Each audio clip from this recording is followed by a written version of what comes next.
Bem-vindos de volta, meus amigos. Na semana passada, Ucrânia e Rússia atacaram-se mutuamente com drones e mísseis, e ambos afirmam que o outro lado atacou alvos civis. Neste vídeo, vamos analisar ambos os ataques, examinar as evidências e, ao final do vídeo, saberemos com certeza quem atacou um alvo civil e quem atacou um alvo militar.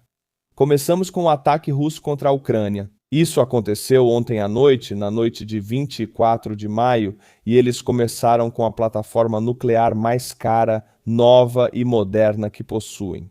Sim, plataforma nuclear, o Oreshnik. O Oreshnik foi projetado para transportar ogivas nucleares. Ela não foi projetada para atingir alvos sem ogivas nucleares. Mas não, a Rússia não usou ogivas nucleares. Então eles usaram apenas a carcaça vazia do Oreshnik, a própria plataforma, o míssil portador, mas não as ogivas.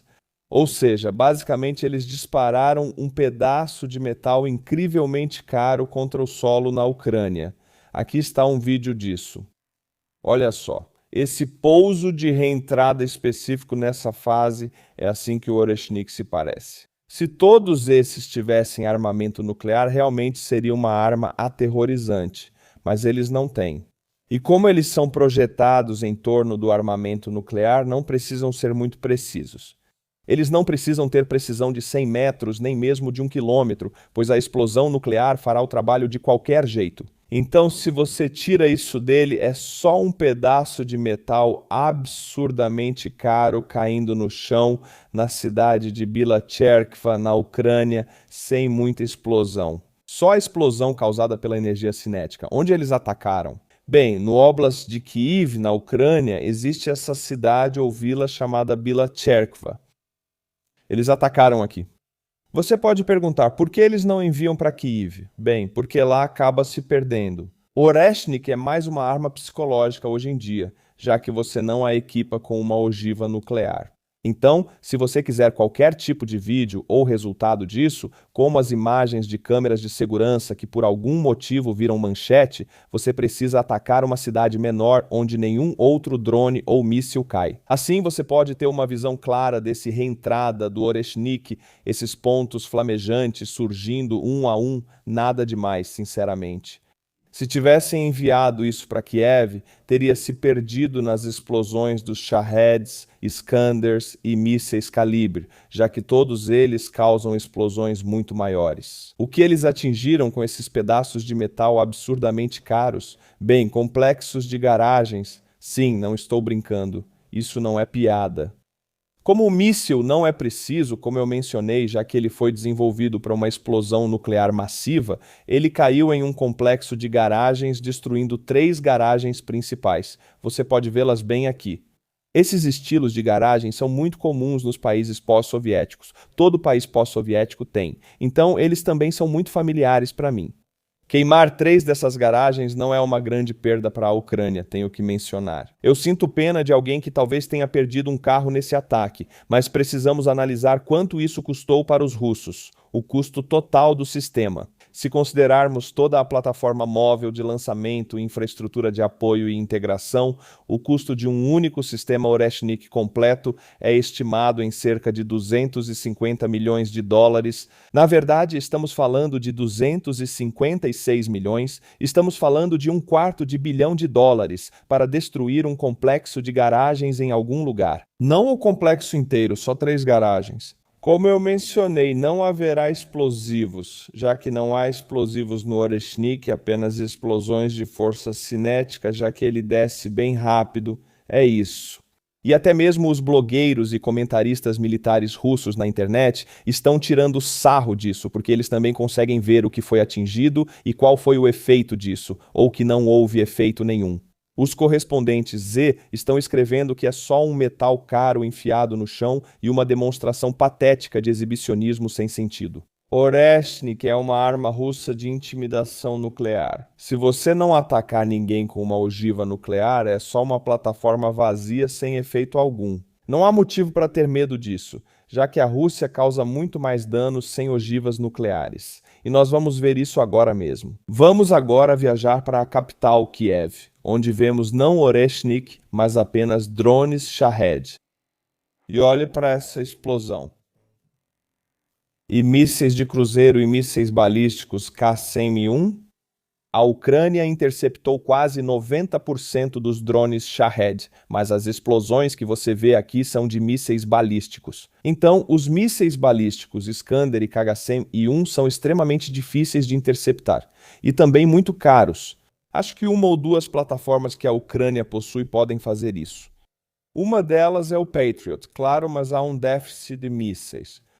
Outra é o sistema norueguês NASAMS, que também tem déficit de sistemas e mísseis. Assim, os mísseis balísticos passam. Não é preciso fazer intimidação nuclear, eles já causam muito dano.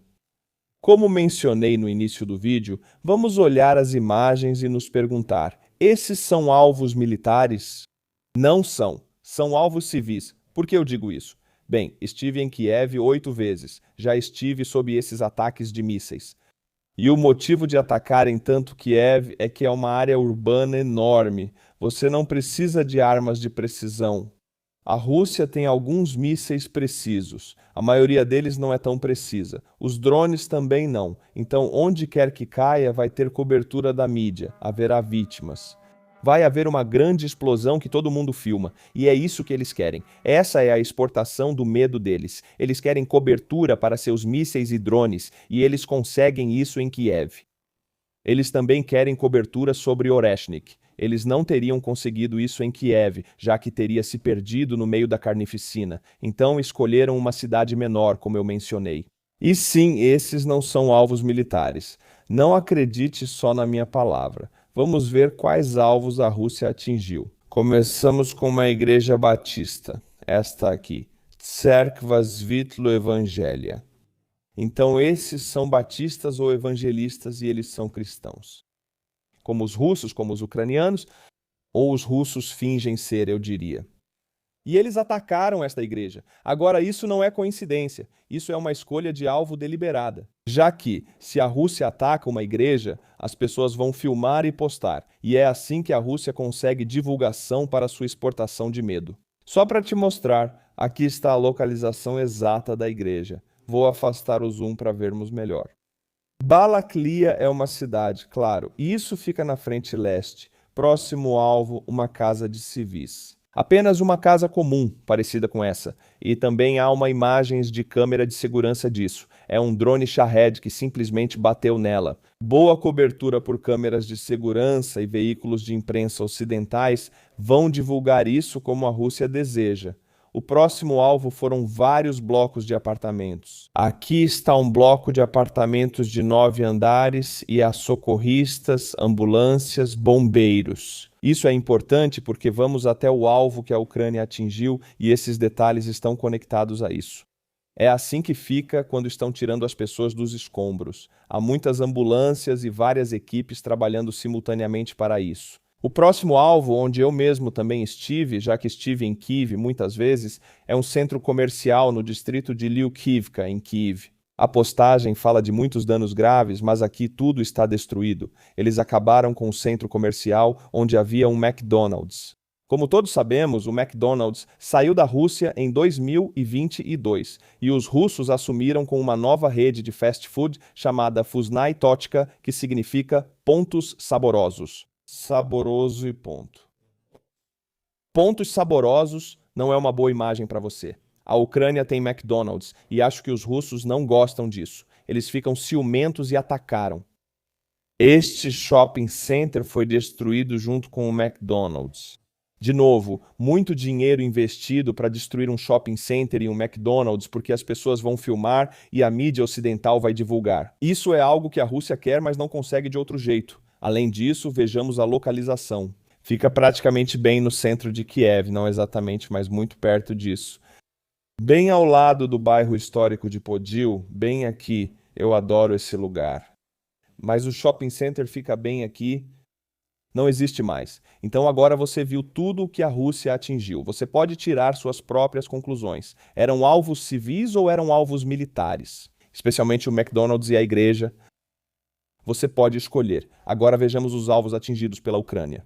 No dia 22 de maio, a Ucrânia atingiu com um drone FP-1 série 5.1 o prédio da Universidade de Starobelsk ou um prédio do campus, junto com um dormitório. E os russos imediatamente alegaram na ONU e na mídia ocidental que isso foi um ataque terrorista, que eram apenas estudantes e que esse era um prédio escolar. Foi isso que eles alegaram. Até pediram que jornalistas se juntassem a eles. Lá, tentando criar um efeito ao estilo Bucha de Putin, onde todos os jornalistas ocidentais viram o que a Rússia fez, e isso garantiu que todos os países ocidentais apoiassem a Ucrânia em 2022. Agora, 4 anos depois, a Rússia tenta copiar isso e convidou jornalistas. Mas há um problema com isso. Veja, este é um dos prédios do campus destruídos. Estes são os jornalistas que estavam dispostos a participar. E você assiste e imediatamente vai perceber um problema quando esse cara aparece. Esse cara está dizendo que tudo foi destruído e que o regime terrorista ucraniano fez isso e que havia estudantes. Mas quem é esse cara? Bem, é bom que você tenha perguntado. Esse cara, Lu Yuiguan, Yu é o nome dele. Tento ler o alfabeto cirílico, mas parece um nome chinês ou algo assim. Esse cara aparece em todo lugar quando os russos fazem uma matéria sobre qualquer coisa relacionada ao meio militar. Esse cara está em todo lugar interpretando um espectador aleatório da rua. Toda vez com um nome diferente, toda vez com uma história diferente. Então, é isso, a Rússia convida esse jornalista para participar e o primeiro cara que eles mostram é um ator pago pelo Kremlin. Já começo a duvidar, ao menos, de que ele seja jornalista. Vamos olhar os prédios. Estou impressionado com o quanto de dano um drone FB-1 pode causar. Vemos mais tarde aqui que um drone atingiu o prédio do dormitório também, cortando-o ao meio. Uma cena que vemos o tempo todo na Ucrânia, infelizmente prédios de apartamentos de 9 andares. Mas o que você percebe aqui é que a Rússia afirmou que havia muitas pessoas sob esses escombros. Por que não há ambulâncias em nenhum lugar neste local? Já presenciei isso. Nessas situações, muitas ambulâncias e equipes de resgate ficam sobre os escombros, limpando tudo intensamente. Esses caras, por algum motivo, têm muito tempo parado. Se há pessoas aqui, todos deveriam estar carregando as pedras para longe. E é assim que se faz, porque a Ucrânia faz isso todos os dias. Por que eles estão apenas parados e não estão resgatando as pessoas que supostamente estão aqui embaixo? Eu não entendo isso. Além disso, não parece haver nenhum senso de urgência, nenhuma ambulância, como eu mencionei, apenas uma equipe de bombeiros e só isso. Então, tem algo estranho em tudo isso. Tem algo muito estranho. Isso cheira mal, sabe? Então, o que era esse lugar? Uma escola inocente, Starobelsk, ou talvez algo mais sinistro. Vamos descobrir. Este vídeo vem de dentro desta faculdade. Simuladores usados em uma demonstração clássica. E este é um drone enorme produzido na Rússia chamado Mikrob, equipado com um sistema de rastreamento de alvos. Voa até o alvo de forma totalmente autônoma. Pelo menos é isso que eles afirmam. É isso que acontece dentro do campus Starobelsk. Alvo não militar, como os russos afirmam. Tem um padre aqui. O que ele está fazendo aqui? Bem, ele está abençoando os drones, os controles. Ele tenta pilotar o drone sozinho. Ele também está borrifando água benta em todos os drones, nos joysticks e nos controles. Olha só, sinceramente não parece um campus para estudantes civis. Quando eu olho para isso, parece uma escola de culto à morte. Sabendo o que os russos fizeram ontem na Ucrânia, são esses caras que estão operando esses drones, pilotando e aprendendo a pilotar aqui nesse campus. Para mim, isso não parece um alvo não militar. Vamos ver outro vídeo que, de novo, o último vídeo foi publicado pela própria escola, e esse vídeo também foi publicado pela própria escola. Entendam, alunos, e os estudantes do liceu já estão prestes a escolher uma profissão. Aqui estão principalmente pessoas que desejam dedicar a vida às forças de segurança. Ministério de Situações de Emergência e Proteção da Pátria. Os militares falaram sobre as áreas mais procuradas. São elas: motoristas mecânicos e especialistas em sistemas não tripulados. Eles contratam esses estudantes como operadores de drones. Não é bom. Não parece nem um pouco com um alvo civil.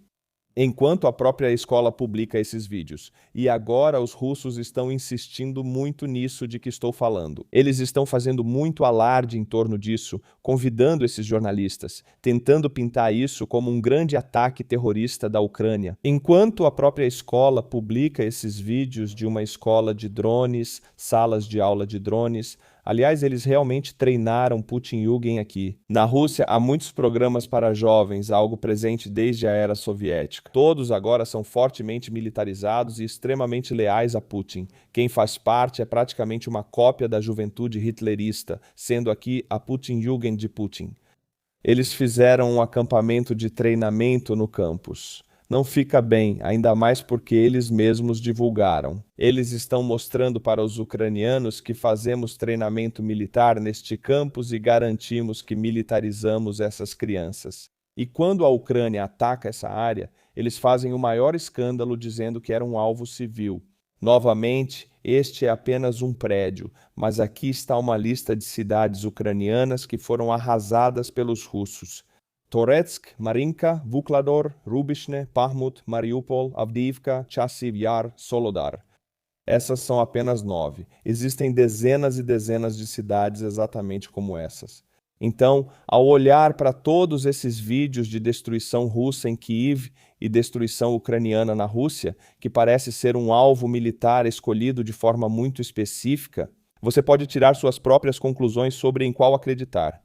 Mas para mim, as narrativas russas estão enfraquecendo e desmoronando. Por algum motivo, não parece ser uma propaganda tão forte quanto era em 2022, vimos o Oreshnik sendo apenas uma casca vazia. Vimos esse evento de propaganda em Starobilsk sendo apenas uma casca vazia, já que eles mesmos publicaram o treinamento militar e a militarização dos jovens no campus. Então acho que uma boa maneira de terminar este vídeo é com o último discurso do Putin. Quando digo que as narrativas deles estão desmoronando, é sobre isso que falo. Em homenagem a eles, em apoio a eles, na contagem de 3, alto o suficiente para que eles possam ouvir, 3 vivas, que é Hura ou Ura em russo, era para ser esse grito coletivo muito forte e poderoso da União Soviética. Ura. E Putin sempre recria isso. Além disso, em todo desfile, em todo lugar, eles gritam Ura juntos. Agora ele tenta fazer isso como um velho cansado que acabou de ferir mais de 100 civis ontem à noite na Ucrânia. Esse é o homem responsável. E aqui estão seus 3 Uras.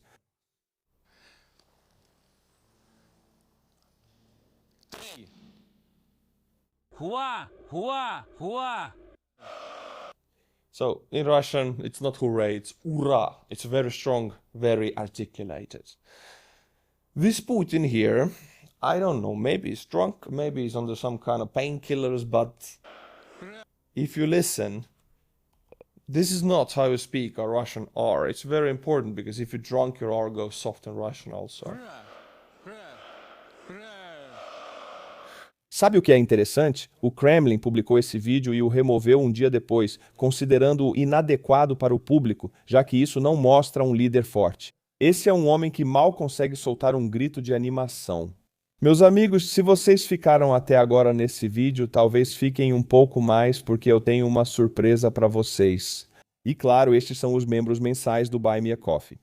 Se você quiser que eu massacre o seu nome, torne-se um membro. Isso realmente ajuda o canal. Na verdade, é a base do canal. Esses caras apoiam quando tudo mais dá errado. Eu ainda vou ter esses membros. Então, Bilgoiski, obrigado por se tornar membro. Oscar Ramos, você tem assistido meu canal faz tempo. Eu lembro de ter falado seu nome em 2018 e 2019. Então, no que é isso? Já faz 8 anos que você continua voltando. Obrigado. Você é uma lenda, meu amigo. E David Bryant. Obrigado por estar aqui. Se curte meu canal, apoie no Buy Me a Coffee pelo link na descrição. Até o próximo vídeo, amigos. Voltem sempre e tchau.